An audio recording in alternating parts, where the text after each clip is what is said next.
Caros alunos, hoje nós vamos falar sobre a prosa romântica. Prosa é a história contada. É quando se resolveu contar história no Brasil, né? Nós tivemos como prosa romântica o primeiro romance romântico publicado no Brasil, aquele que fica oficialmente conhecido, que é A Moreninha, de Joaquim Manuel de Macedo. Uma obra publicada nos jornais, né, porque os romancistas passaram a publicar nos jornais. Até então, os escritores brasileiros só escreviam poesias. Os romances que se liam no Brasil eram traduções vindo da Europa. E aí, Joaquim Manuel de Macedo é o primeiro a se atrever a publicar um romance. Mas a gente não pode confundir romance com romantismo. Romance é uma história longa, com muitos conflitos, com muitos personagens, com enredo complexo. Isso é romance, que não quer dizer que é uma história de amor. Nem toda história de amor é romance, nem todo romance é história de amor. Romance é a história longa. Pois bem, e a primeira história longa que se resolve escrever no Brasil é publicada nos jornais. Joaquim Manuel de Macedo publica A Moreninha. Uma história típica do gosto burguês. Um grupo de estudantes de medicina e ali as peripécias, os namoros, as aventuras desses jovens para o seu tempo, que era tudo muito típico do gosto burguês. Tirar, pelo estudo dos alunos, eram estudantes de medicina, né? Pois bem, e aí Joaquim Manuel de Macedo inaugura a nossa prosa, e é urbana, né? Uma prosa urbana que acontece na cidade grande. Vai ter como grande parte do cenário uma ilha, né? Uma ilha paradisíaca, imaginária, mas uma obra tipicamente urbana. E a prosa romântica brasileira vai ter essas divisões. Urbana, quando centrada na cidade grande. Depois, Bernardo Guimarães inaugura a prosa regionalista, rural ou sertaneja, que é a prosa onde vai ambientar a história numa cidade interiorana, pequena. E Bernardo Guimarães escreve O Seminarista, ambientada numa cidade interiorana, né? Para falar da ambição daquela sociedade na época, do desejo de ter um padre na família para ter status, né? Se dava muito status ter padre na família, a ponto de algumas famílias chegarem a sacrificar o filho único para ser padre, como é o caso do protagonista Eugênio, da obra O Seminarista. Só tinha ele de filho, mesmo assim ele vai ter que ser padre, e apesar de estar apaixonado por Margarida, né? Mas os filhos eram criados para obedecer, não para decidir. E Eugênio obedece o pai, contrariado, mas vai para o seminário. Pois bem, depois se caracteriza a prosa indianista, aquela que vai trazer os índios como protagonistas da história, com a intencionalidade de colocar o índio ali como símbolo da identidade literária, intelectual, cultural do Brasil, né? Em função do nacionalismo ufano exagerado, a prosa romântica indianista traz o índio como símbolo maior, como herói, né? Se bem que um herói que não vai representar inteiramente o herói verdadeiro.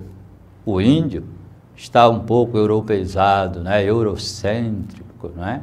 Não é aquele índio tipicamente brasileiro, até porque os escritores não eram indígenas, os escritores eram brancos, descendentes de europeu, educados como europeu, tinham religião de europeu, costumes, hábitos, tudo de europeu. Ficou difícil falar do índio na sua íntegra, né?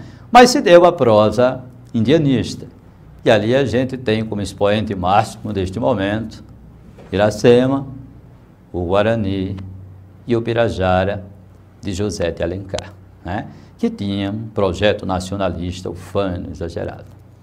Depois nós temos a prosa histórica, né?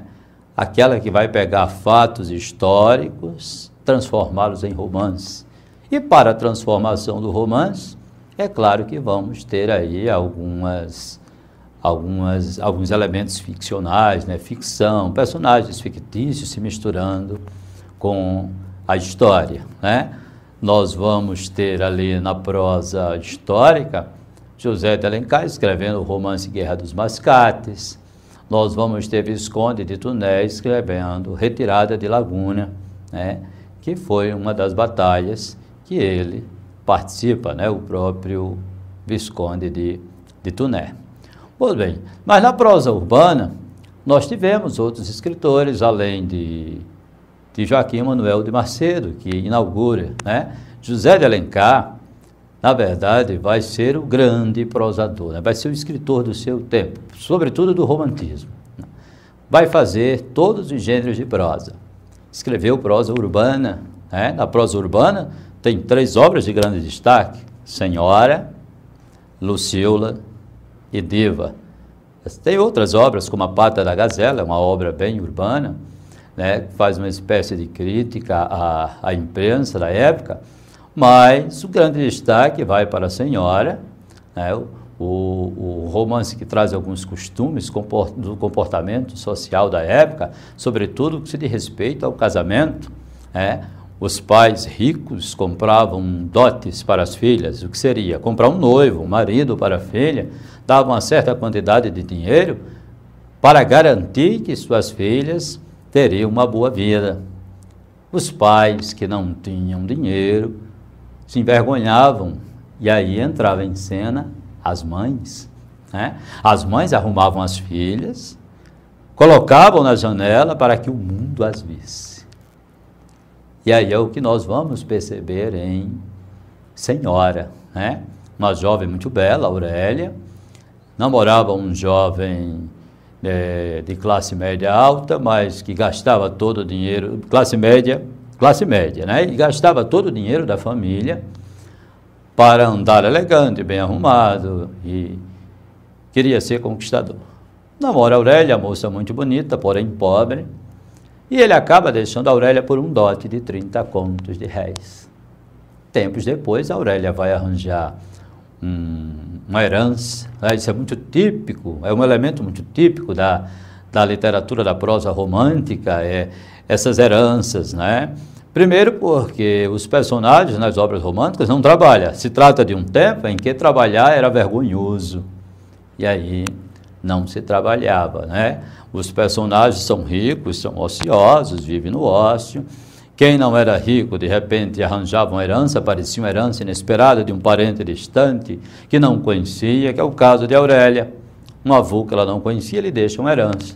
Ela fica rica da noite para o dia, contrata um tio para ser tutor e procurar Fernando Seixas. Propõe a ele um casamento de 100 contos de réis, com a condição de só poder conhecer a noiva perto do casamento.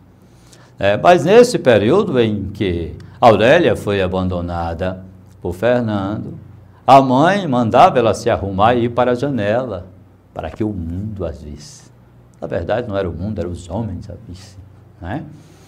Para que um homem rico pudesse se interessar por ela, porque a grande preocupação dos pais era que as filhas ficassem paradas, já que não estudavam, não trabalhavam, e a função da mulher era exclusivamente cuidar, casar, cuidar do marido, cuidar da casa e depois cuidar dos filhos. Aí se destinava apenas isso. E a mulher que não casava ficava desamparada, o pai se preocupava quando morresse, né? Quem cuidaria dessa filha? E a gente vê todas essas questões, né? Mas entra o elemento romântico ali. A Aurélia é essa mulher muito forte, depois de ter comprado Fernando Seixas, na hora do enfim sóis, ela vai dizer para ele que ele é um homem vendido, ela é uma mulher vingada, e começa ali o seu processo de vingança, né? Um processo de vingança que não vai a torná-la feliz. E ele acaba criando orgulho de tanto ser humilhado e vai querer pagar essa dívida, né? Quando paga a primeira parte da dívida, ela já sente, porque ela sabe que vai sofrer um pouco, não é? Quando ele chega com outro dinheiro, então ela acaba ali por se ajoelhar aos pés dele, ele entrega um documento. Esse documento tinha sido escrito antes do casamento, porque ela saberia que morreria naquela noite do casamento e tinha preparado um documento. Quando ele olha, vê que ela elegia ele o herdeiro universal de esperança. Ele a toma nos braços, cai num beijo profundo, e as cortinas do leito nupcial se fecham, e assim termina num final feliz, como era típico do romantismo, um final feliz. Quando não era um final feliz, que possibilitasse a realização do amor, geralmente os amantes morriam de amor, né? Acabavam de forma trágica, faziam a opção de morrer por amor, ou de morrer por não conseguir esse amor. Eles acabavam assim. E assim se dava a prosa urbana, né? Com esses elementos, com esses personagens de dentro da sociedade, na corte, né? Era o Rio de Janeiro era a corte, e esses eram os elementos que se usava muito dentro da prosa urbana. José de Alencar ainda faz Luciola, e faz Diva e a Pata da Gazela, que são outras obras que traz todo esse cenário de urbanidade, né? A prosa sertaneja também é uma prosa de grande destaque de muitos autores, né? A prosa sertaneja, com essas histórias ambientadas no interior, ambientadas dentro do sertão, em cidades pequenas, vai ter muitos escritores, como Franklin Távora, que vai inaugurar a literatura do cangaço no Brasil, né? Não era precisamente cangaceiros, mas eram jagunços.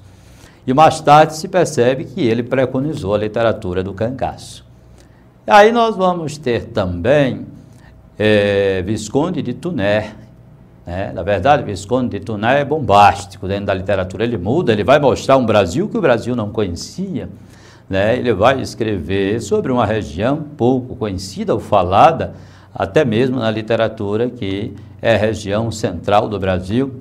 Ele escreve a obra Inocência e traz todo um paisagismo, uma cultura, valores, tudo diferente para a cena da literatura brasileira, né?